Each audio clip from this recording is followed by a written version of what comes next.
Olá, professores, sejam mais uma vez bem-vindos ao Se Liga na Educação. Hoje, então, estamos com um encontro muito especial, com convidadas especiais, onde estamos discutindo sobre as metodologias ativas. E nesse momento, nesse encontro, vamos trabalhar as metodologias ativas dentro da área de ciência da natureza. Então, o foco desse encontro é justamente você, docente. Eu sou a professora Débora de Mendonça e aqui no estúdio comigo estão a professora Ana Paula Teles e a professora Andréia Ruslan. Bom, como objetivos, então, para esse encontro, nós vamos discutir um pouquinho sobre as metodologias ativas e a interdisciplinaridade. É um momento muito importante, onde justamente vamos trabalhar esse contexto interdisciplinar a qual nós estamos agora inseridos com o processo do novo ensino médio. Vamos falar ainda sobre a experimentação. Esse processo de experimentação que é algo tão comum dentro da área de ciência da natureza, na biologia, na física, na química. Como será que nós podemos abordar a experimentação dentro desse olhar das metodologias ativas? E ainda discutir um pouquinho sobre o processo de avaliação.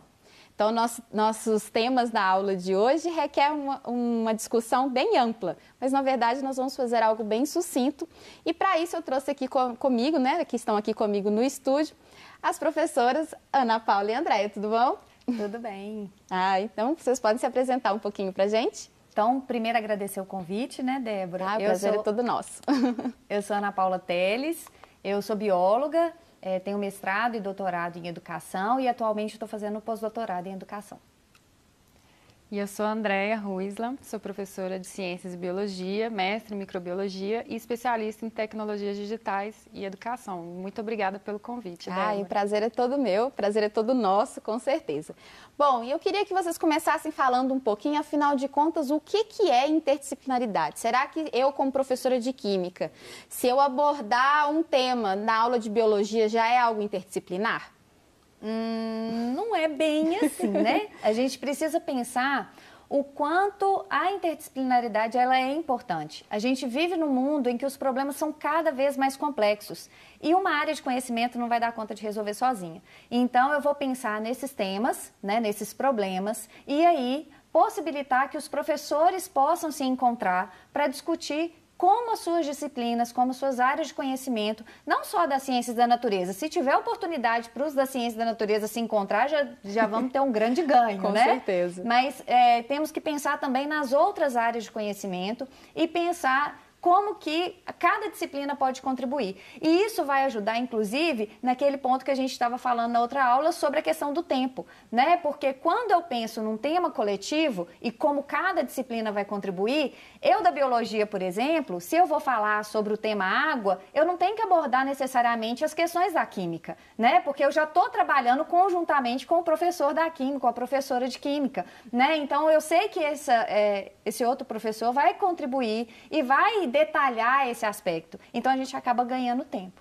Então, é interessante justamente porque nós podemos trabalhar um único tema dentro das nossas aulas, dentro dos nossos momentos síncronos com os nossos alunos e, ao mesmo tempo, ser uma contribuição da química, da biologia, da física dentro de um mesmo olhar. Exatamente. Isso é muito interessante. E como que seria, então, pensar dentro das metodologias ativas essa interdisciplinaridade, né? Porque seria possível, então, trabalhar uma sequência didática entre as aulas de biologia, física e química, dentro desse novo modelo de ensino médio? Vocês falaram, por exemplo, de uma metodologia muito legal que vocês mostraram na primeira aula.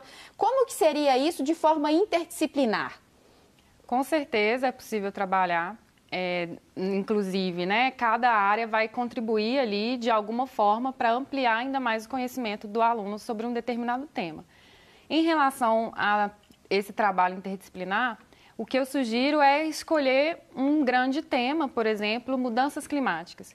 E aí, como que a biologia, a física e a química podem estar inseridas dentro desse grande tema? Então, por exemplo, dentro da biologia, a gente pode pensar como que as mudanças climáticas podem afetar diferentes espécies. Dentro da química, se pode pensar a questão dos gases estufa, quais processos geram esses gases, né? Como que esses gases se comportam na atmosfera. E a questão da física pode trabalhar a termodinâmica. Então, no exemplo que a gente deu sobre a metodologia ativa, a gente usou a aprendizagem quebra-cabeça, ou digo só, para exemplificar. E dentro das ciências da natureza, esse exemplo também, ele com certeza pode ser aplicado nas suas aulas. Então, como que é essa metodologia? Você define grupos, né? Aqui a gente definiu, por exemplo, 5 grupos, e esses 5 grupos vão trabalhar tópicos dentro desse grande tema, como a gente falou, das mudanças climáticas, por exemplo. E aí, cada bolinha que a gente desenhou aqui representa um aluno. Então, eu tenho grupos aqui homogêneos, grupos que estão pesquisando sobre o mesmo tópico. E num segundo momento, eu vou misturar esses alunos. Então, eu faço uma nova rodada aqui com esses grupos, criando grupos heterogêneos, em que cada aluno vai aprofundar ali, contar um para o outro, argumentar ali sobre o seu aspecto e você vai estar promovendo essa aprendizagem em pares. E aí, num terceiro momento, você volta para a configuração dos grupos homogêneos ou grupos de especialistas, que a gente também pode chamar dessa forma, eles discutem entre eles.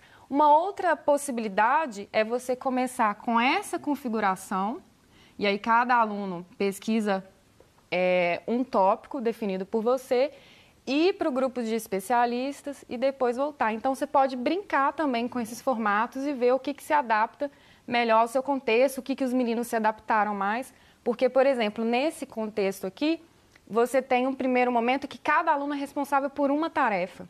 Então, você minimiza a questão de que um aluno vai fazer e os outros vão aproveitar daquilo. Esse é um problema que temos dentro de sala de aula, né? Quando coloca um grupo homogêneo sobre o mesmo tema, tem sempre aquele aluno que, não, já tem alguém pesquisando, ele que sabe. Exatamente. Então, é uma estratégia muito interessante. E uma pergunta, será que seria possível fazer isso, por exemplo, esse primeiro modelo dentro da aula, por exemplo, de física, e depois o segundo modelo na aula de química, e esse voltar novamente para o primeiro modelo dentro da aula de biologia? Seria possível fazer essa estratégia? Com certeza, combinando com os professores, né? Cada momento, né? Cada rodada de discussão, você pode concentrar em uma das aulas.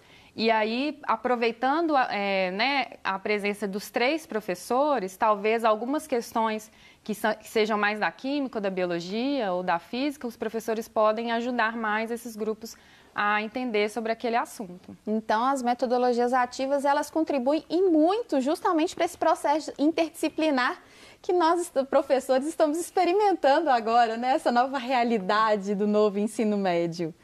Muito bacana. Bom, e ainda eu trouxe esse tema da experimentação porque é algo que fascina. Dentro da minha área, então, eu chego na sala de aula, a primeira coisa que os alunos me perguntam, nós vamos para o laboratório? A gente vai fazer uma bomba? É a primeira pergunta que eles me fazem. Se é possível explodir alguma coisa, colocar fogo em alguma coisa, fazer algum experimento legal. Porque é algo muito característico da área de ciências da natureza, né? E como e quais cuidados nós precisamos ter como professores para trabalhar essa experimentação dentro desse contexto das metodologias ativas? Então, a primeira coisa é lembrar que o aluno tem que ser intelectualmente ativo. Isso é fundamental, né? E o modelo que normalmente a gente está acostumado aí enquanto professores, inclusive na nossa formação, quem teve o privilégio de ter experimentação em sala de aula já era assim a inovação, né? Na nossa época de aluno. Então a gente precisa entender que a experimentação como receita de bolo, que é a que normalmente a gente encontra, né? Que vem aquele roteiro, que tem uns que são tão tristes que já fala assim, você viu a substância ficar azul? Né? Aí você fala, poxa vida, já deu a resposta para o aluno, né? O menino vai falar, com certeza eu vi. Vi, ficou azul, pode ter ficado amarelo. E fala, não, é azul. Pois é. Então, esse tipo de roteiro, ele acaba com a brincadeira, né? Ele acaba com esse processo de deixar o aluno intelectualmente ativo. Por quê? Porque ele vai dar a resposta, ele vai tirar todo o conhecimento da própria ciência, do próprio fazer científico, né? Então, quando a gente vai usar a experimentação, a gente tem que tomar alguns cuidados. Primeiro, evita usar a experimentação só para comprovar uma teoria, né? Então, a gente vai inverter um pouco. Você traz o experimento e aí a gente pensa nas várias realidades, né? A gente vai ter escola com laboratórios super estruturados e outras escolas que o professor que está correndo atrás, os recursos para poder fazer alguma coisa com os alunos, né? E nós ainda temos o contexto urbano e o contexto rural, né? Nas diversas Minas Gerais que temos. Exatamente. Então, como que, mesmo com recursos mínimos, né? A gente pensa naqueles experimentos que a gente tem os ingredientes dentro de casa, né? Para levar para fazer uma demonstração, porque não vai ser possível separar os grupos. Ainda assim, eu consigo trabalhar isso de forma ativa. Como que eu posso fazer isso? Eu trago o experimento e, em vez de colocar os meninos para fazer e já fazer a resposta prontinha lá do roteiro, eu transformo o meu roteiro.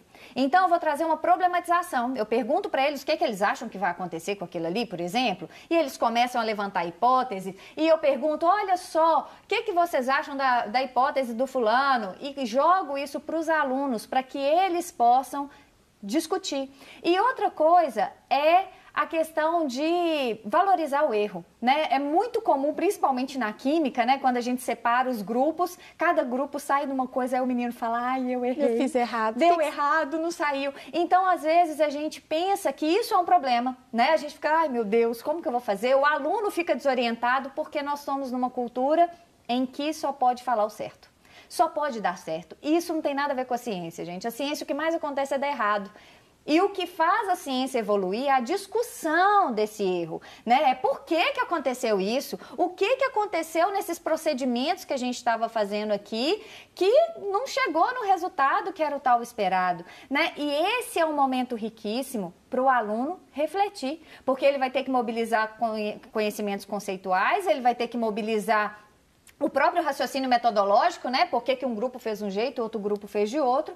E nesse diálogo, nessa interação, eles estão consolidando de uma forma muito mais significativa, né? E duradoura, vamos dizer assim, né? Na neurociência fala muito essa diferença da memória recente com a memória duradoura, né? E quando a gente está pensando em aprendizagem, que a gente quer que o aluno retenha esse conhecimento por mais tempo, a gente quer que esse aprendizado ali momentâneo, ele vá para a memória duradoura, né? Então, é nesse movimento, assim, de problematizar mais. Às vezes, o aluno dá aquela resposta que você fala assim, meu Deus do céu, tá muito distante. E, em vez de você ir naquele ímpeto, né, de responder, você vira para o aluno e fala, gente, olha só o que fulano respondeu, o que vocês acham disso? Né? E joga para o grupo essa discussão e estimula eles trazerem mais evidências, né? Isso é muito importante. Argumentação, né, que comprove justamente as teorias, as hipóteses. Eles saírem desse plano da opinião para argumento, né? Então, a opinião é o que eu acho. Quando eu começo a trazer evidência, e evidência pode ser uma coisa que aconteceu na vida dele, pode ser uma coisa que ele viu no livro didático, ele pode achar essas evidências em diversas fontes, mas ele começa a entender que não basta ele achar. Ele tem que sustentar aquilo que ele está falando com alguma evidência. E é muito interessante isso que você falou, Ana, porque remete justamente àquilo que a professora Andréia estava falando lá na primeira aula sobre as características do novo papel do professor. Quando você coloca os alunos, né, para contrapor esses argumentos, essas hipóteses que eles vão levantando ao longo da experimentação, você está fazendo o seu papel de mediação, de facilitação desse processo. E também é importante, complementando o que a Ana falou, que além das opiniões, não seja só uma coisa assim, o professor falou, ou então no livro didático está escrito, então é.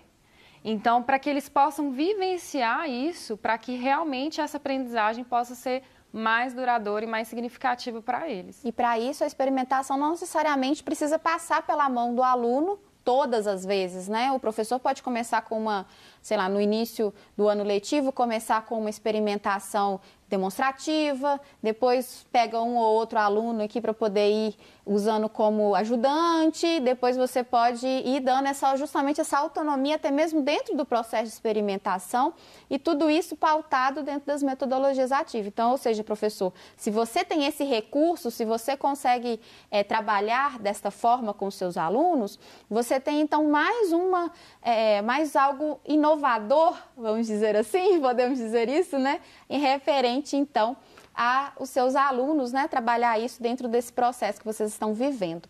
E aí nós temos ainda um segundo tema um último tema, aonde nós esbarramos, principalmente nós professores, nós temos aí essa questão, que é e as avaliações? E agora? Eu usei metodologia ativa ao longo do meu bimestre, ao longo do meu trimestre, como que eu vou fazer então agora para avaliar esse aluno?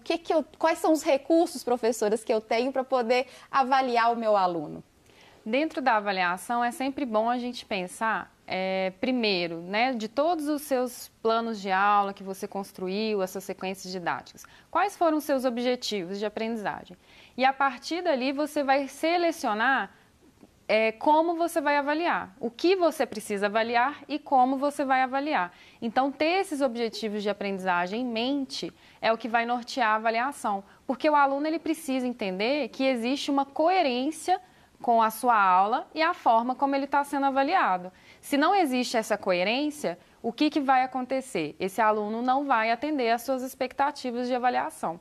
Então, quando a gente pensa nas metodologias ativas, uma forma de agregar para essa avaliação, né, principalmente quando você quer avaliar o processo do estudante ali em relação à construção de determinado conhecimento, que pode ser conceitual, procedimental, atitudinal, um recurso que se pode utilizar são as rúbricas de avaliação. O que são as rúbricas? Você define critérios, dentro desses critérios você vai ter uma classificação. Esse estudante atingiu esse objetivo totalmente ou parcialmente, ou ele não atingiu esse objetivo. Então, por meio das rúbricas você pode fazer isso. E a partir disso você vai criando com a sua turma, com o seu conjunto de estudantes, até mesmo uma cultura de como que eles precisam se comportar na sua aula e como eles vão ser avaliados. Então, você já mostra para eles o que eles devem esperar. E se eu como professor, não tiver muita flexibilidade nessas avaliações? Vamos supor que eu estou numa instituição onde eu tenho que dar uma prova, que o menino tem que marcar lá A, B, C, ou D ou E. E como que eu faço? Como eu posso tentar trabalhar dentro desse contexto? Nesse caso, que é um pouco mais limitante, né? É sempre bom a gente buscar essa coerência. Então, se eu preciso ter determinadas questões fechadas, tantas abertas, é importante que você insira dentro dessas questões contextos, situações, problemas que foram trabalhados em sala de aula. E dentro dessas questões, você pode pedir para que habilidades diferentes, além da memorização de conceitos, você pode colocar ali uma interpretação de texto, uma análise de dados, por exemplo, uma elaboração de uma hipótese a partir de uma situação-problema. Então, você pode buscar, dentro das habilidades que você trabalhou, essa coerência para avaliar. Então, é possível, sim, mesmo de forma um pouco mais limitada, trabalhar essas avaliações dentro do nosso contexto e principalmente pensando na metodologia escolhida e usada ao longo ali daquele bimestre, do trimestre, ao longo do ano letivo que você, professor, trabalhou. Então, fica muito mais coerente esse processo de avaliação dentro dos processos, não é mesmo? Bom, nós já estamos encerrando. Só para a gente conseguir recapitular um pouquinho, então nesse encontro, o que nós fizemos? Nós tentamos fazer justamente essa dinâmica, esse link entre as metodologias ativas e as características das nossas aulas dentro da área de ciências da natureza. Eu quero agradecer novamente, eu queria que vocês falassem um pouquinho também agora, um pouquinho sobre o projeto de vocês, Exploração Científica, e deixar aqui o meu muito obrigada por terem aceitado esse convite. A gente fica muito feliz, né, com essa oportunidade, mas foi super rápido, né? Foi uma abordagem bem sucinta e as nossas formações, elas visam aprofundar nesses conhecimentos. Então, quem quiser encontrar a gente, é só clicar aí, Exploração Criativa nas redes sociais e entrar em contato com a gente. Muito obrigada.